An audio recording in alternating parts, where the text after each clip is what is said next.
사사기 8장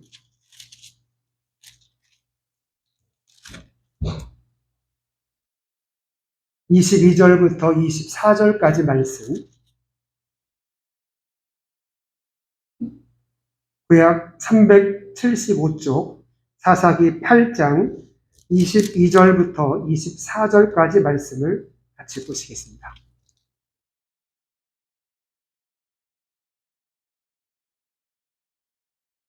교독하시겠습니다. 그때에 이스라엘 사람들이 기드온에게 이르되 당신이 우리를 미디안의 손에서 구원하셨으니 당신과 당신의 아들과 당신의 손자가 우리를 다스리소서 하는지라.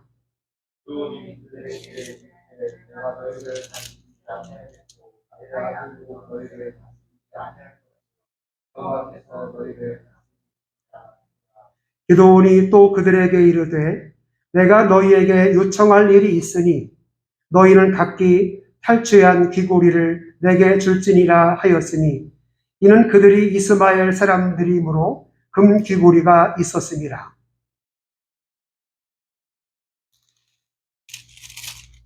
우리는 지지난 주에 사사기 7장의 내용들을 보았습니다. 기드온이 미디안 사람들과의 싸움에서 어떻게 승리를 하게 되었는지를 함께 말씀을 나누게 되었습니다. 기드온의 어떤 수적인 싸움이 아닌 전적인 하나님의 싸움으로 인해서 미디안 사람들을 물리치는 장면들을 소개했었는데요. 오늘은 기드온이라고 하는 사람이 처음과 끝이 늘 같아야 되는데 기드온의 처음의 모습은 참 아름다운 모습이었지만 그의 마지막 모습은 그렇지 않았던 것을 보게 됩니다. 오늘 설교의 제목을 처음과 끝이 같아야 한다라고 하는 제목으로 말씀을 함께 나누고자 합니다. 22절에 그때에 이스라엘 사람들이 기드온에게 이르되, 그때라고 하는 것은 이스라엘 군인들이 미디안 사람들을 몰아냈을 바로 그때를 이야기하고 있습니다. 수적인 열세에도 불구하고 미디안, 오늘날의 사우디아라비아 쪽에 사는 사람들인데요. 이 사람들을 아주 기가 막히게 물리치게 되었습니다.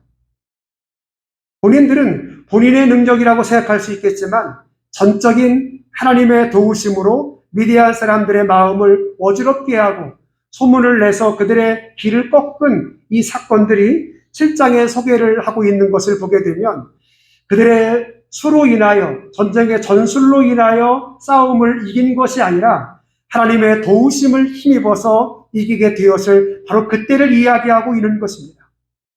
그때의 이스라엘 백성들이 기드온을 찾아 나오게 되었습니다. 어떻게 이런 적은 수를 가지고 몇만 명이 되는, 몇십만 명이 되는 이 사람들을 물리칠 수가 있을까? 그 사람들의 생각에서는 야, 기드온이는 정말 하나님이 우리에게 보낸 사람이 틀림이 없다. 왜? 이 위대한 전쟁을 치른 사람이 우리의 기드온이 아닌가? 그렇다면 그 당시에 왕도 없던 바로 그때에 그 백성들의 마음에서는 어떠한 마음이 생겨나기 시작을 할까요? 야, 저분을 우리의 왕으로 세운다면 얼마나 좋을까? 그래서 이 백성들이 기드온한테 나와가지고 청을 하게 되었습니다.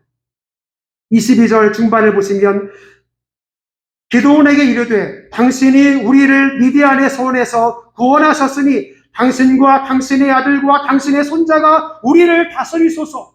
물론 여기에 왕이 되어달라는 말은 없습니다. 이 백성들이 얼마나 자랑스러우면 당신과 당신의 아들과 당신의 손자에 이르기까지 우리를 다스려줬으면 좋겠습니다. 이런 부탁을 할까요? 당신의 때가 아니라 손자 때까지 우리가 보장을 해줄 테니까 제발 우리를 좀 다스려 주시면 안 되겠습니까? 라고 하는 부탁을 기드온에게 드리게 되었습니다. 기드온의 첫째 마음은 어떤 마음이었을까? 첫 번째 마음은 어떤 마음이었을까? 23절을 보시게 되면 기드온이 그에게 이르되 내가 너희를 다스리지 아니하겠고 나의 아들도 너희를 다스리지 아니할 것이다. 당신들은 나에게 왕이 되어달라고는 아니지만 나의 지도자가 되어달라고 이야기를 하고 있지 않는가? 그리고 나의 아들과 내 손자 때까지 이 다스림을 받겠다고 나에게 언약을 하고 있지만 나는 안 돼. 나는 왕이 될 수가 없다고. 나는 다스릴 수 있는 사람이 아닙니다.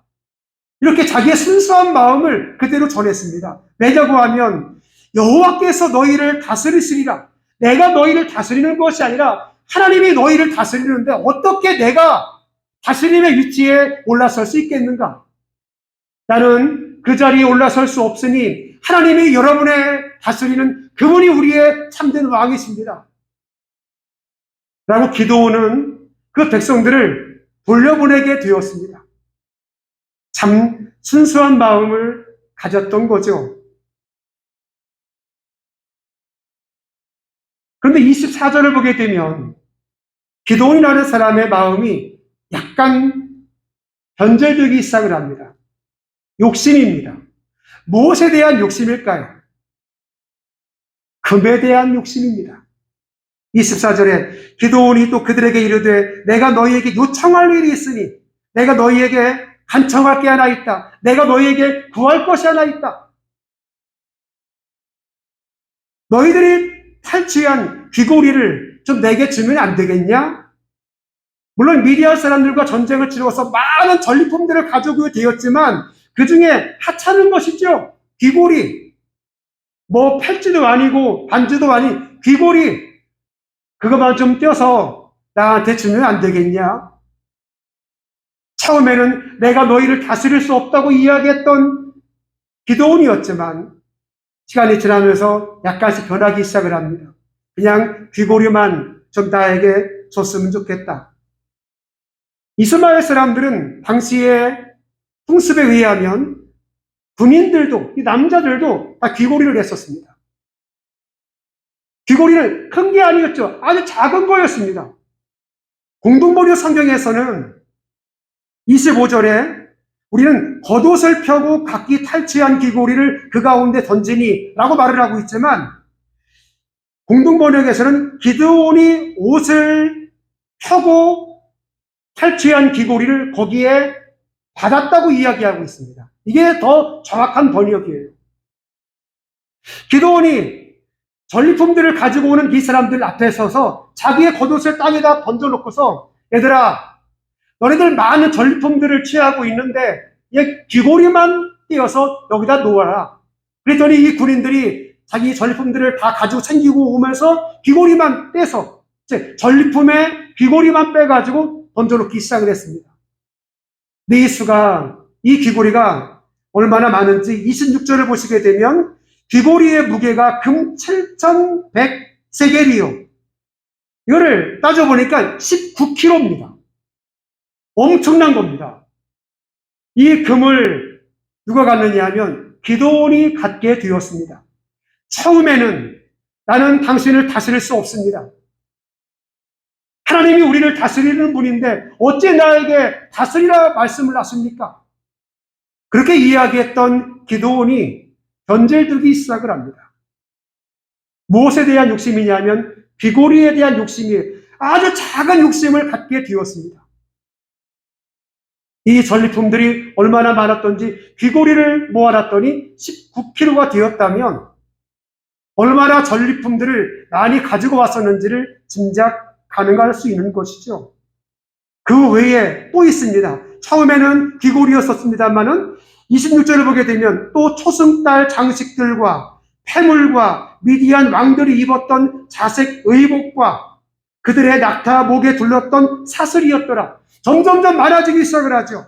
처음에는 초승달 목걸이 장식, 공동번역에서는 초승달 목걸이라고 이야기하고 있거든요.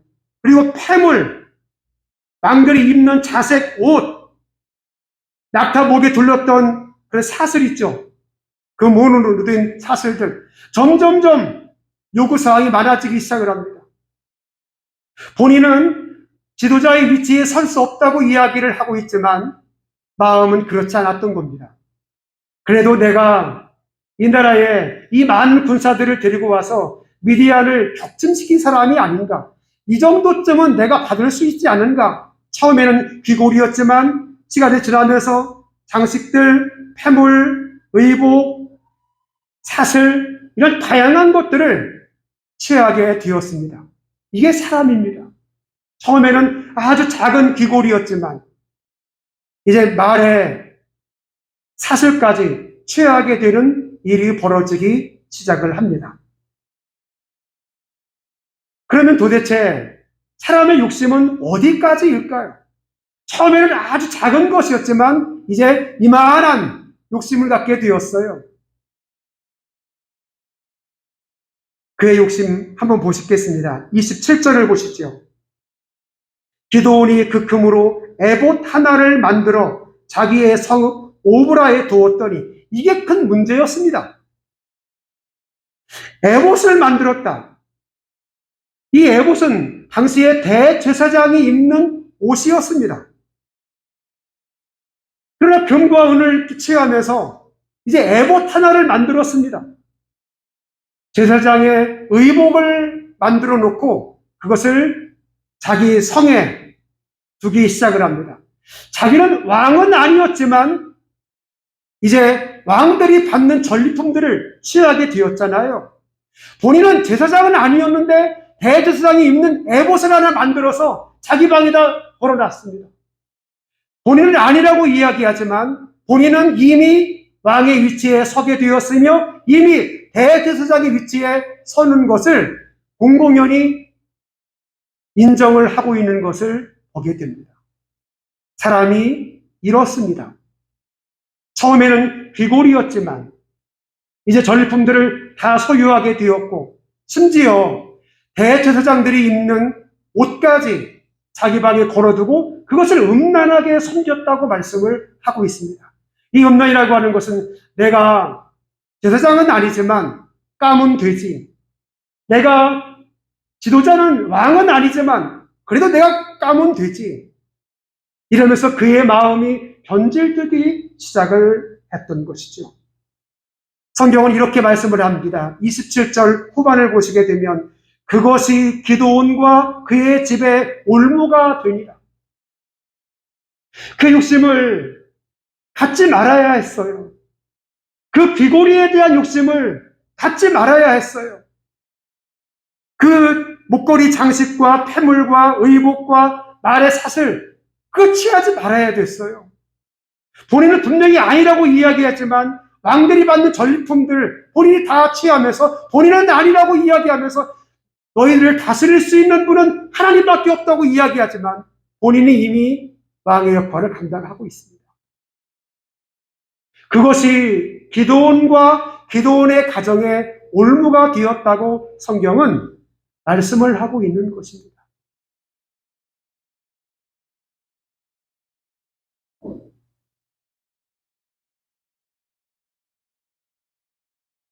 이 33절을 보시겠습니다. 건너뛰어서 기드온이 수십 년 살 것 같지만 28절을 근거하면 기드온이 사는 40년 동안 그 땅이 평온했다고 그랬습니다. 그것은 기드온이 전쟁을 잘해서가 아니라 정치를 잘해서가 아니라 하나님의 은혜로 평온하게 40년을 마치고 그가 세상을 떠나게 되었습니다. 성경의 표현은 정확하게 이렇게 이야기합니다. 기드온이 죽음에 그렇게 미디안 족속을 대항했던 최고의 장수였던 기드온이었지만 그도 죽게 되었다는 겁니다. 이스라엘 자손이 돌아서서 바알들을 따라가 음행하였으며 아까 이야기했던 그가 에봇을 만들어서 오브라에 두고 그것을 음란하게 위했다고 그랬죠. 기드온과 그의 집에 올무가 되었다고 그랬죠. 그 올무의 끝은 이스라엘 자손들이 돌아서는 것입니다. 기드온이 죽자마자 바로 백성들의 마음이 변하기 시작을 합니다. 기드온의 원래 별명이 바알볼 아니었습니까?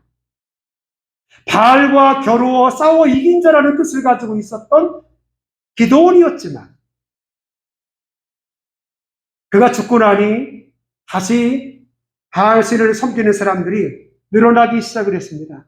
이 33절에 이스라엘 자손이 돌아서서 바알들을 따라가 음행하였으며 또한 바알브릿을 자기들의 신으로 삼고, 바알을 물리쳤던 기드온이었지만 기드온이 지도자의 위치에 서서 잘못된 뇌물을 받기 시작을 하고, 대제사장은 아니었지만 에봇 하나를 만들어서 섬기게 되었던 그 까닭에 그의 집에 올무가 되고 그에게 올무가 되어서 그가 죽자마자 이스라엘 백성들이 돌아서기 시작을 하는 거죠.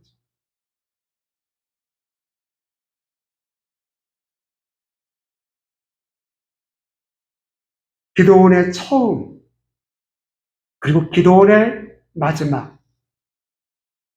기드온의 처음은 순수한 마음이었습니다. 나는 당신들의 지도자가 될 수 없습니다. 하나님이 지도자입니다. 그가 다시 변하기 시작을 했습니다. 귀고리 하나만 내가 받을게. 더 변하기 시작을 합니다. 장식품들, 폐물들, 의복, 사슬까지 다 취하게 되었습니다. 더 욕심을 갖게 되었습니다. 그것은 대제사장들이 입는 에봇을 만들어서 걸어놓고 자기가 음란하게 그걸 바라보고 있습니다. 사람의 욕심이 바로 이런 것입니다.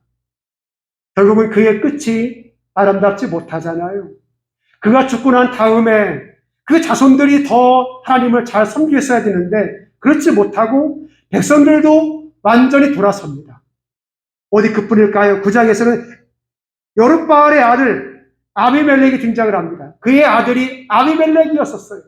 근데 이 아비멜렉이 당시에 최고로 악한 왕으로 평가를 받고 있습니다.